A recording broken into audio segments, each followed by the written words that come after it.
नामांकन भरिले नवरंगपुर बीजेडी सांसद प्रार्थी प्रदीप माझी बिना शोभायात्रा शुभ समय देखि जिलापाल निकट में प्रार्थीपत्र दाखल करिसेंती।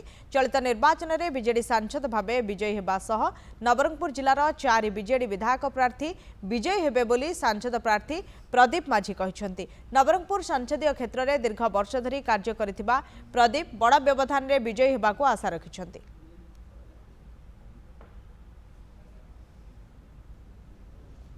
आज आम 12 तिथि जोग समय देखिकी आज नामांकन पत्र मुझे दाखल करी विजु जनता दल तरफ सांसद प्रार्थी रूपे सम्मान्य मुख्यमंत्री जनसेवा करने शंख चिन्ह टिकट खंडे देइचंती, जहां नहीं आज रिटर्निंग ऑफिसर निकट में दाखल करूँ। आम आशा और विश्वास सरकार विगत 5 वर्षर कार्यक्रम को लेकिन लोकों निकट को जीवु, संदेश देवु, वार्ता देवु और भोट भिक्षा करूँ। विधायक और सांसद भाव में आम विपुल संख्यार भोटर भाई भौणी मान भोट पाई जीतिकी निजक जनसेवा समर्पित कर 24 तारीख दिन दलीय शोभा आसी पुणी थे समस्ते दाखल करूँ। आम 4 सेट दाखल करने निष्पत्ति नहीं